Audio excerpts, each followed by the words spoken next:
দর্শক, আপনাদের সাথে স্টার নিউজে যুক্ত হয়েছে আমি নাজমুল হাসান।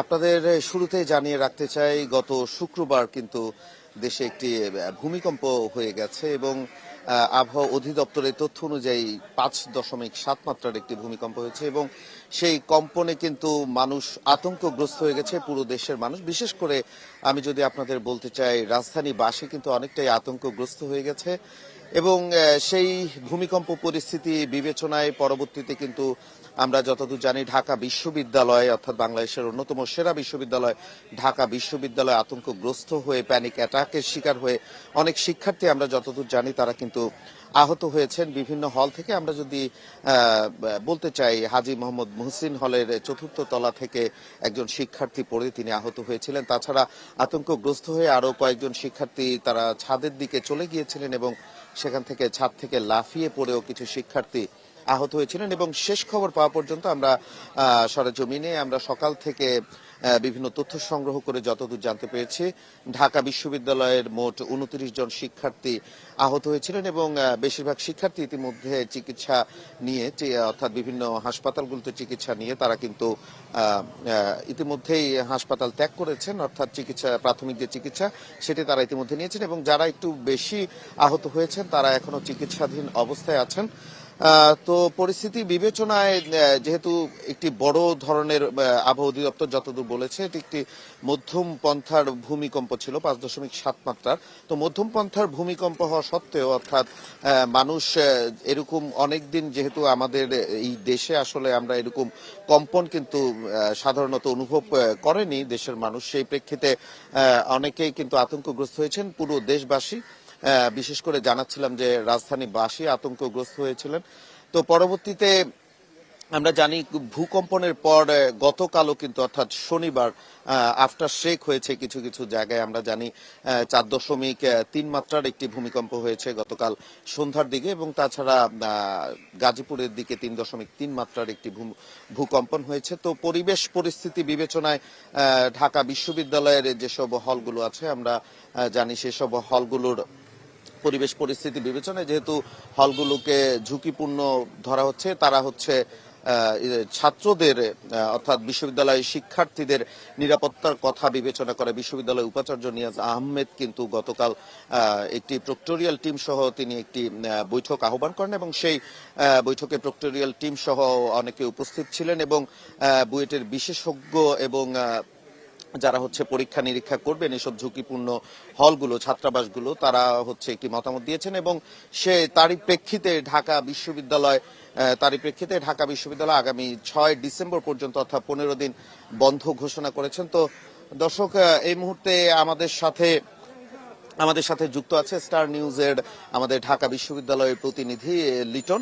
আমরা সরাসরি তার সাথে কথা বলবো এবং তার কাছ থেকে জানার চেষ্টা করব আসলে বিশ্ববিদ্যালয় কি পদক্ষেপ নিয়েছে। গতকাল প্রক্টোরিয়াল টিম, আমরা জানি যে 6 ডিসেম্বর পর্যন্ত বিশ্ববিদ্যালয়কে বন্ধ ঘোষণা করেছেন এবং আজ, অর্থাৎ বিকেল 5টা পর্যন্ত ছাত্রছাত্রীদের হল ত্যাগের নির্দেশ দিয়েছেন। আমরা সরাসরি তার কাছে জানবো বিস্তারিত এই সম্পর্কে। তো লিটন, আমরা জানি যে আপনাদের ঢাকা বিশ্ববিদ্যালয় কিন্তু আগামী ডিসেম্বরের 6 তারিখ পর্যন্ত ছাত্রছাত্রীদের নিরাপত্তার জন্য বন্ধ ঘোষণা করা হয়েছে। তো সেই হিসেবে আসলে কি কি পদক্ষেপ তারা নিয়েছে, অথবা 6 ডিসেম্বর পর্যন্ত এই হলগুলোতে আমরা জানি নিরাপত্তার ঝুঁকি আছে, আমরা যতদূর জানতে পেরেছি। তো কি পদক্ষেপ তারা নিচ্ছে আপনারা জানতে পেরেছেন, অথবা আমরা, ডাকসু নির্বাচন হয়েছে কয়েকদিন আগে, যেহেতু আপনাদের ছাত্র প্রতিনিধি আছে, তারা আসলে কি উদ্যোগ নিচ্ছে এই পরিবেশ পরিস্থিতি বিবেচনায়? আচ্ছা, মূল যে আতঙ্কটা এটা শুরু হয়েছে আপনার শুক্রবারের যে ভূমিকম্প, সকালে যে ভূমিকম্প হয় 10:36 নরসিংদী থেকে উৎপত্তি হয়, এটা ঢাকাতে মেবি 38 মিনিটের দিকে হয়। তো এই জিনিসটা, আতঙ্কটা সৃষ্টি হয়েছে এখান থেকে। অনেক শিক্ষার্থী বাঁচার জন্য আতঙ্কে 3 তলা 2 তলা থেকে লাফ দিয়ে অনেকের পা ভেঙেছে, আপনারা দেখেছেন, মিডিয়া আসছে। তো এই যে আতঙ্কের পরেই কিন্তু বিশ্ববিদ্যালয় প্রশাসন এটা নিয়ে বিভিন্ন ধরনের দফায় দফায় মিটিং করেছে। তারা চেষ্টা করতেছিল আসলে কিভাবে এটা সমাধান করা যায়। মানে এটা একটা দীর্ঘমেয়াদী প্রসেস, যেহেতু একটা ভবন তৈরি করার একটা ব্যাপার আছে। তো শিক্ষার্থীরা, বিশেষ করে আপনারা জেনে থাকবেন মহসিন হল, যেটা মহসিন হল, শামসুন নাহার হল, মেয়েদের যে হল, এরপরে জিয়াউর রহমান হল, সূর্য সেন হল, এই হলগুলো কিন্তু ঝুঁকিপূর্ণ সবচেয়ে বেশি। তো এই হলের শিক্ষার্থীরা কিন্তু সবচেয়ে বেশি একটা আতঙ্কিত এখনো আছে, আগে ছিল। তো তারা অনেকেই জহুরুল হক হলের সাথে কিন্তু একটা কর্মচারীদের একটা ভবন আছে, যে ভবনটা অফিসিয়ালি এখনো উদ্বোধন হয় নাই। এখানে কিন্তু এখন পর্যন্ত শুক্রবারের ভূমিকম্পে মহসিন হলের স্টুডেন্টরা কিন্তু একদল শিক্ষার্থী ওখানে গিয়ে অবস্থান নিয়েছে, তারা এখনো আছে ওই জায়গায়। তাদের যে কথা যে আমরা মানে কেন এই ঝুঁকিপূর্ণ ভবনে থাকবো, আমাদের জীবনের একটা তো নিরাপত্তা আছে। বিশ্ববিদ্যালয় প্রশাসন এই জিনিসটা কেন এনশিওর করতে পারতেছে না? তো বিশ্ববিদ্যালয় প্রশাসন যেটা এরপরে ওদের সাথে দফায় দফায় মিটিং হয়েছিল স্টুডেন্টদের সাথে কর্মচারী ভবনে। তো আজ তো আমরা যতদূর জানি যে আজ বিকেল 5টার মধ্যে ছাত্র ছাত্রীদেরকে নিরাপত্তার জোরদার করার প্রেক্ষিতে, অর্থাৎ ছাত্রাবাসগুলোকে তারা ছাড়ার নির্দেশ দিয়েছেন। তো সেই প্রেক্ষিতে আসলে ছাত্ররা কতটুকু প্রস্তুত আছে হল ছাড়ার জন্য, যেহেতু একটি ইমিডিয়েট একটি ঘোষণা এসেছে গতকাল সন্ধ্যায়, প্রক্টোরিয়াল টিম এই ঘোষণাটা দিয়েছেন ছাত্রদের হঠাৎ রাত 11টা দিয়ে ঘোষণা দিয়েছেন। তো তারই প্রেক্ষিতে আসলে ছাত্ররা কতটুকু প্রস্তুত আছে, এবং আমি একটু আগে যে বলছিলাম আপনার কাছে জানতে চাচ্ছিলাম, ডাকসু আসলে যেহেতু ছাত্র প্রতিনিধি আছে, তো আপনাদের যেহেতু প্রতিনিধি ইতিমধ্যে আছেন ক্যাম্পাসে, তারা কি পদক্ষেপ নিয়েছে এই ব্যাপারে? আচ্ছা, এটা মূলত এই বিশ্ববিদ্যালয়ের হঠাৎ করে মানে বিশ্ববিদ্যালয় বন্ধের কিন্তু কোনো সিদ্ধান্ত ইতিপূর্বে ছিল না। মানে প্রথমে যে সিদ্ধান্ত ছিল যে যে হলগুলো ঝুঁকিপূর্ণ সেগুলোকে সংস্কার করে যে রুমগুলো মহসিন হলের মূলত সেগুলোর যারা ঝুঁকিপূর্ণ আছেন তাদেরকে শেখ মুজিব হলে ট্রান্সফার করা, এটা প্রথমে সিদ্ধান্ত ছিল। কিন্তু পরে যখন এরকম পরিস্থিতি আবার গতকাল সন্ধ্যায় ভূমিকম্প হইলো, তো এরপরে যে বিশ্ববিদ্যালয় প্রশাসনকে তড়িঘড়ি করে একটা নোটিশ সিন্ডিকেটের মাধ্যমে অনলাইন সিন্ডিকেট একটা সভা করে সিদ্ধান্ত জানিয়েছে যে 15 দিনের জন্য বন্ধ। কিন্তু এই সিদ্ধান্তের পরে কিন্তু আমি যেটি খোঁজ শিক্ষার্থীদের সাথে কথা বলে জেনেছি, তারা মিশ্র প্রতিক্রিয়া জানিয়েছে। কেউ এটাকে স্বাগত জানিয়েছে, আবার কেউ কেউ বলছে না, আমরা তো অনেকেই দেশের বিভিন্ন প্রান্ত থেকে এখানে আসা, বলা যায় যে বড় একটা অংশ দেশের বিভিন্ন অঞ্চল থেকে আসছে। তাদের কথা যে আমরা হঠাৎ রাতের নোটিশে মানে আমরা 5টার মধ্যে হল ছাড়া মানে কিভাবে সম্ভব, মানে আমাদের দূরে যাতায়াতের ব্যবস্থা। তো আমরা ডাকসুর একটু আগে ডাকসুর পরিবহন সম্পাদক যিনি আসিফ আব্দুল্লাহ, তার সাথে আমি কথা বলেছি। তিনি যেটি জানিয়েছেন যে যারা দূরে আছেন মানে বিশ্ববিদ্যালয়ের বিভিন্ন প্রত্যন্ত অঞ্চল থেকে আছেন, তাদের জন্য বিভাগীয় শহরে বাসের ব্যবস্থা করা হচ্ছে। তাদেরকে বাসের মাধ্যমে প্রতিটি বিভাগে মানে বাসের মাধ্যমে পাঠানো হবে। তবে এটা কত সংখ্যক বাস তারা দিবেন এটি এখনো মানে সিদ্ধান্ত নেওয়া হয়নি, সেটি চলমান রয়েছে, আলোচনায় রয়েছে আর কি। হ্যাঁ, তো ঝুঁকিপূর্ণ ভবনগুলো যেহেতু বুয়েটের বিশেষজ্ঞ দল এটা দেখবেন, এবং ছাত্রদের অনেক দিন ধরেই ছাত্রদের অভিযোগ ছিল আসলে হলগুলো ঝুঁকিপূর্ণ অবস্থায় আছে। এর আগে বিশ্ববিদ্যালয় কোনো পদক্ষেপ নেয়নি কেন, এই ব্যাপারে আপনার কাছে কোনো তথ্য আছে কিনা? না, বিশ্ববিদ্যালয় প্রশাসন পদক্ষেপ নেয়নি এরকম না। বিশ্ববিদ্যালয় প্রশাসন যে পদক্ষেপ নিয়েছে সেটা আসলে প্রয়োজনের থেকে অপ্রতুল, এটা বলা যায়। মানে এটা আমরা যেটা জেনেছি যে 2800 কোটি টাকার একটি প্রকল্প ইতিমধ্যেই পাশ হয়েছে একনেকে, এটা এখন চলমান আছে, অনেকগুলো ধাপ শেষের দিকে। এটা আমরা বিশ্ববিদ্যালয় প্রশাসন যেটি আমাদেরকে জানিয়েছে যে এটা এপ্রিলের দিকে শুরু হবে, মানে আপনার বিভিন্ন হল করার প্রজেক্ট এই মানে মাস্টার প্ল্যানে আছে। তো এই সময় পর্যন্ত মানে বিশ্ববিদ্যালয় প্রশাসন বলছে যে এটা তো একটা অর্থের ব্যাপার, আমরা বিভিন্নভাবে যে কাজটা 1 বছর লাগতো সেটা 6 মাসে তারা করেছে, তাদের যে ভাষ্য আর কি।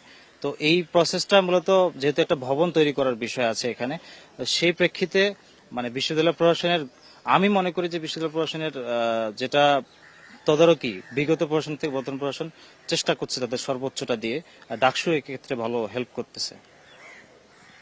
তো দর্শক, ঢাকা বিশ্ববিদ্যালয়ের প্রতিনিধি লিটন ইসলামের কাছ থেকে আমরা জানছিলাম বিশ্ববিদ্যালয়ে যে বন্ধ ঘোষণা করেছেন ভূমিকম্প পরিস্থিতি নিয়ে, সেই পরিস্থিতি নিয়ে আসলে ডাকসু সহ অর্থাৎ ছাত্র প্রতিনিধিরা সহ বিশ্ববিদ্যালয়ে যে সিন্ডিকেট মিটিং হয়েছে গতকাল, সেই মিটিংয়ে যেসব সিদ্ধান্ত এসেছে, আজ বিকেলের মধ্যে হল ছাড়ার যেসব সিদ্ধান্ত হয়েছে, সবকিছু নিয়ে ওভারঅল জানার চেষ্টা করছিলাম ঢাকা বিশ্ববিদ্যালয়ের স্টার নিউজের প্রতিনিধির কাছ থেকে।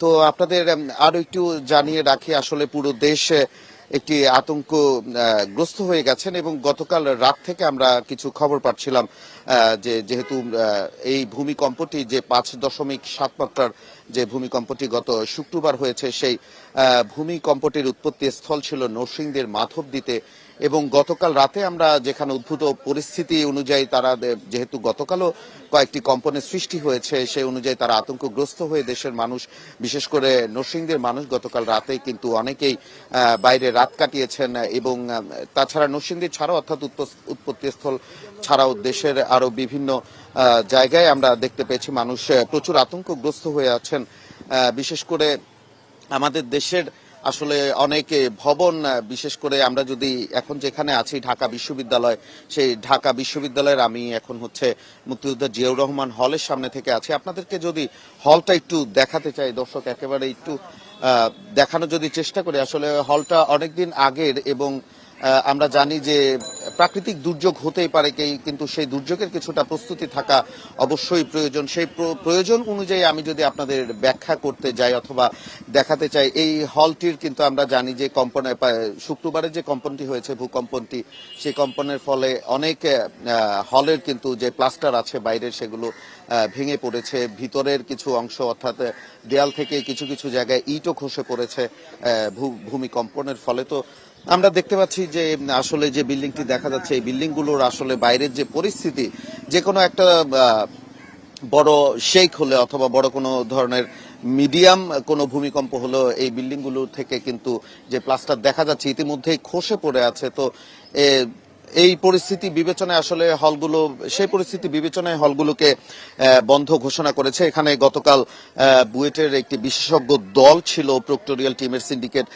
বৈঠকে এবং তারাই হচ্ছে এই সিদ্ধান্তটি নিয়েছে যে বিশ্ববিদ্যালয় আগামী 6 ডিসেম্বর পর্যন্ত বন্ধ ঘোষণা করা হবে এবং যেহেতু এটি একটি আসলে প্রাকৃতিক দুর্যোগ ভূমিকম্প এটার পূর্ব কোনো আগাম হয়তো দেয়া যায় না বাট আমরা ইতিমধ্যে দেখতে পাচ্ছি যে যেহেতু একটি কম্পন সৃষ্টি হয়েছে আবহাওয়া অধিদপ্তর সবাইকে সতর্ক অবস্থানে থাকার জন্য নির্দেশ দিয়েছেন এবং যেহেতু একটি মধ্যম পন্থার 5.7 মাত্রার ভূমিকম্প হয়েছে একটি কম্পন সৃষ্টি হওয়ার পরে আসলে পরবর্তীতেও কিছু কম্পন অর্থাৎ আফটার শেকের যে ইফেক্ট সেটা থেকে যায় যে কোনো সময় কিন্তু একটি দুর্ঘটনা ঘটেও যেতে পারে এরকমই আবহাওয়া অধিদপ্তর জানিয়েছে দর্শক ঢাকা বিশ্ববিদ্যালয়ের মুক্তিযোদ্ধা জিয়াউর রহমান হলের সামনে থেকে আমার কাছে ছিল এই সর্বশেষ তথ্য পরবর্তী তথ্যের জন্য আশা করছি স্টার নিউজের সাথে